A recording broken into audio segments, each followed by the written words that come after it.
Shalom students, before to start our activity, let's praise to our God.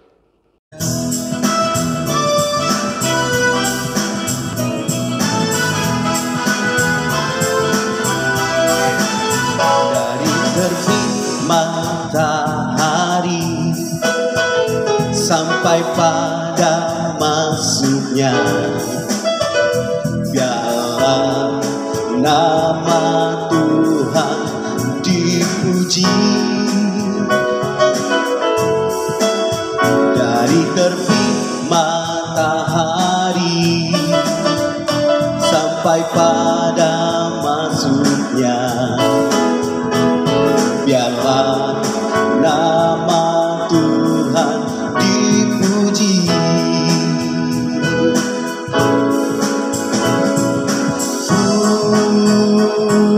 Puji Tuhan,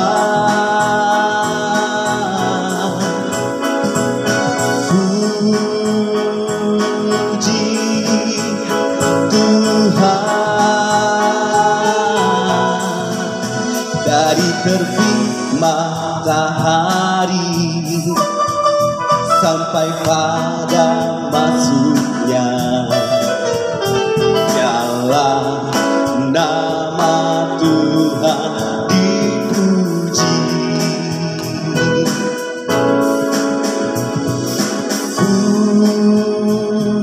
Puji Tuhan,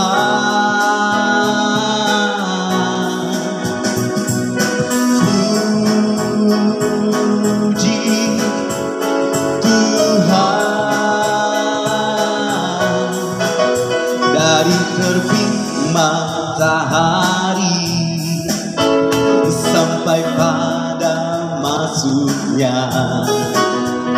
biarlah nama Tuhan dipuji. Biarlah nama Tuhan dipuji. Biarlah nama Tuhan dipuji.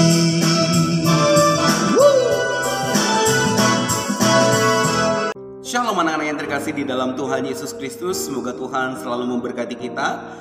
Bersama dengan Teacher Karno dalam ibadah Budi Pekerti Agama Kristen hari ini, sebelum kita mulai segala aktivitas kita dan pembelajaran kita, terlebih dahulu Teacher mengajak anak-anak untuk mendengarkan firman Tuhan. Karena orang yang mendengarkan firman Tuhan, yang membaca firman Tuhan serta melakukannya adalah orang-orang yang berbahagia. Nah anak-anak, sebelum kita mendengarkan firman Tuhan, terlebih dahulu kita berdoa bersama-sama. Teacher Karno akan memimpin di dalam doa. Siapkan dirimu, kita berdoa bersama-sama. Tuhan Yesus, terima kasih buat hari yang baru Tuhan berikan bagi kami. Kami bersyukur atas kebaikan Tuhan dalam kehidupan kami. Kami mau mendengarkan firman Tuhan. Tuhan tolong kami supaya kami dapat mengerti. Di dalam nama Tuhan Yesus kami berdoa mengucap syukur. Amin. Hari ini renungan firman Tuhan Teacher ambil dari kitab Amsal pasal yang ke-30 ayat yang ke-24 sampai ayat yang ke-26. Sekali lagi, ayat Amsal 30 ayat yang ke-24 sampai ayat yang ke-26. Nah, dikatakan di sana di ayat yang ke-24, ayo sekarang buka Alkitabmu, kita baca bersama-sama ya. Dengarkan baik-baik. Teacher akan baca untuk kita semua. Di ayat yang ke-24, ada 4 binatang yang terkecil di bumi, tetapi yang sangat cekatan. Nah, di pertemuan kali ini, Teacher hanya membagikan 2 binatang saja. Minggu berikutnya baru 2 binatang lagi ya, karena dikatakan di sini di ayat yang ke-24 ini ada 4 binatang yang terkecil di bumi. Nah, hari ini Teacher mau bagikan 2 binatang saja dan kita akan belajar ya, kenapa firman Tuhan menulis 4 binatang yang terkecil ini. Dikatakan ada 4 binatang yang terkecil di bumi. Kalau dikatakan terkecil berarti lemah sebenarnya. Binatang ini memiliki kelemahan, tetapi kenapa Alkitab mencatatnya? berarti binatang ini adalah sesuatu yang wow, sesuatu yang dapat kita teladani, ya. Apa yang harus kita pelajari dari 4 binatang ini? Dan hari ini kita belajar dari 2 binatang saja yang terdapat di dalam ayat 25 dan ayat yang ke-26. Tetapi sebelum kita masuk di ayat yang ke-25, teacher akan membacakan sekali lagi.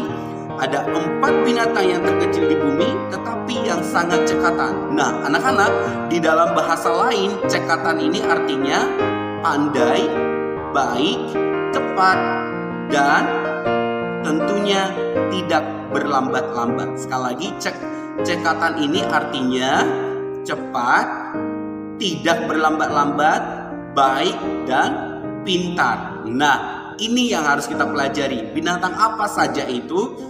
Kita buka Alkitab kita baca di ayat 25. Perhatikan Alkitabnya.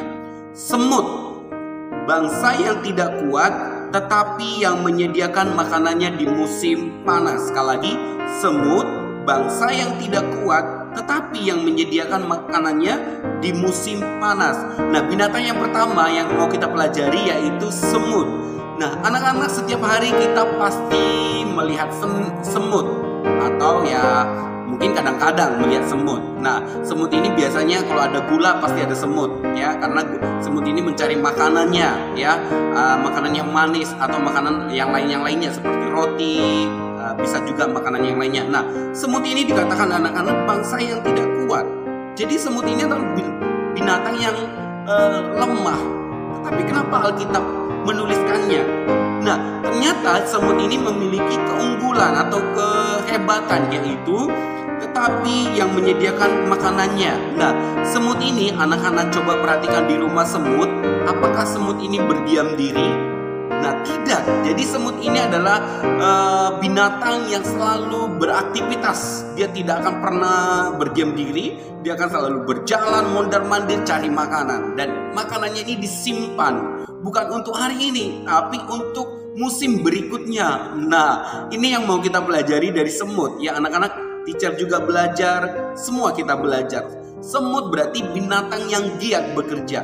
Semut binatang yang tidak malas-malasan. Nah, itu yang harus kita contoh, ya. Masa semut aja bisa bekerja dengan baik. Nah, bagaimana dengan anak-anak yang di rumah? Apakah sudah belajar dengan baik? Apakah sudah belajar dengan giat? Atau harus dimarahin baru belajar? Atau harus berantem dulu sama papa mama baru belajar? Nah, tentunya sebagai anak-anak Tuhan, yuk anak-anak kita kembali lagi fokus untuk belajar, karena itu yang menjadi tugas utama kita sebagai anak, yaitu belajar, ya. Kita belum bekerja cari uang, tapi anak-anak masih belajar, jadi semangat untuk belajar, ya. Seperti semut tadi, semut itu tidak pernah berhenti, dia selalu bekerja, mondar-mandir cari makanan, ya. Nah, Alkitab mencatatkan itu supaya kita belajar lebih giat lagi, ya. Nah, selanjutnya dikatakan pelanduk di ayat yang ke-26 dikatakan, pelanduk bangsa yang lemah tetapi yang membuat rumahnya di bukit batu. Wow, pelanduk. Nah, anak-anak pastinya belum pernah melihat gambar pelanduk. Nah, di sini teacher tampilkan foto pelanduk. Ya, hewan pelanduk itu seperti apa? Nah, lihat gambarnya. Ya, anak-anak, pelanduk dikatakan di dalam Alkitab adalah bangsa yang lemah, tetapi yang membuat rumahnya di bukit batu. Nah, kenapa Alkitab mencatat sedangkan hewan ini adalah hewan yang lemah? Nah, perhatikan di sana anak-anak, pelanduk ini adalah binatang yang berada di bawah karang, ya. Jadi dia berlindung di bawah karang. Kenapa dia tidak berlindung di hutan, tempatnya di hutan, supaya tidak mudah ditemukan. Ya, anak-anak, yang menjadi pelajaran dari hewan pelanduk ini adalah dia berlindung pada batu karang. Nah, di dalam Alkitab, batu karang itu adalah Tuhan Yesus Kristus. Siapa yang menjadi tempat perlindungan kita? Tempat perlindungan kita adalah Tuhan Yesus. Nah, supaya kita selalu terpelihara, selamat dari keadaan masa pandemi sekarang, bahkan keadaan mara bahaya, kecelakaan, maut, maka kita harus selalu berdoa, meminta perlindungan kepada Tuhan. Ya anak-anak, jadi anak-anakku yang terkasih di dalam Tuhan Yesus, kita sudah belajar dari 2 binatang, yaitu semut dan pelanduk. Kita mari belajar dari kedua binatang ini, dan supaya kita menjadi orang-orang yang tentunya yang diberkati Tuhan, ya. Nah, tadi belajar dari semut supaya kita giat belajar belajar dari pelanduk supaya kita belajar berlindung kepada Tuhan Yesus. Nah, anak-anak, sampai di sini renungan firman Tuhan yang teacher boleh bagikan. Sampai di sini pertemuan kita. Yuk kita berdoa bersama-sama mengucap syukur buat firman Tuhan yang sudah kita dengarkan. Tuhan Yesus, terima kasih, kami bersyukur buat firman Tuhan yang sudah kami dengarkan. Tuhan, tolong kami supaya kami terus dapat belajar dengan giat berlindung kepada Tuhan. Tuhan Yesus, terima kasih, kami akan mulai aktivitas kami hari ini. Di dalam nama Yesus kami berdoa, amin. Baik anak-anakku, sampai di sini pertemuan kita. Tuhan Yesus memberkati semuanya. Bye-bye.